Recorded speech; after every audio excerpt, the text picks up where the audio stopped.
So here we are continuing with this series through the season of Lent,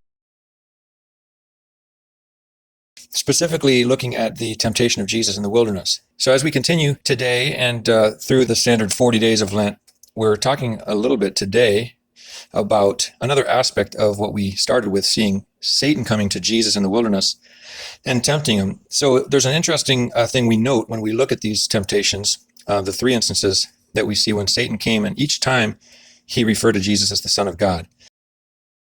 So to take a launch off of that, there's some additional things we can note about this. We find that it's interesting because Jesus had not actually revealed this to anyone yet, this fact of his sonship.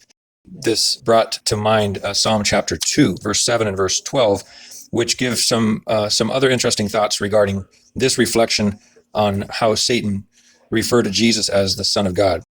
We look at Psalm chapter 2, verse 7 says, "I will proclaim the decree of the Lord. He said to me, 'You are my son. Today I have become your father.'" And looking down at verse 12, which ends the chapter, "Kiss the Son lest he be angry and you be destroyed in your way, for his wrath can flare up in a moment. Blessed are all who take refuge in him."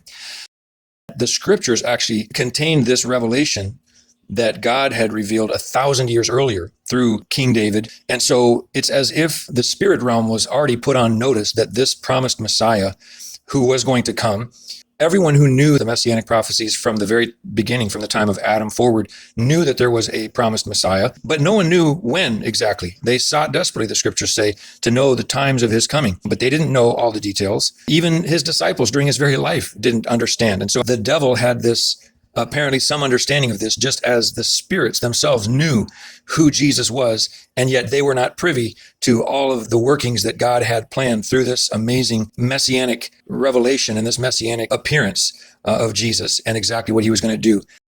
We know the rest of the story, but stay tuned as we continue through this season of Lent, and let's consider how these things also add dynamics and dimensions to the emphasis on sacrifice during this season of Lent, as some of us partake in particular things, sacrificing certain things, but ultimately remembering the sacrifice of Jesus. God bless you.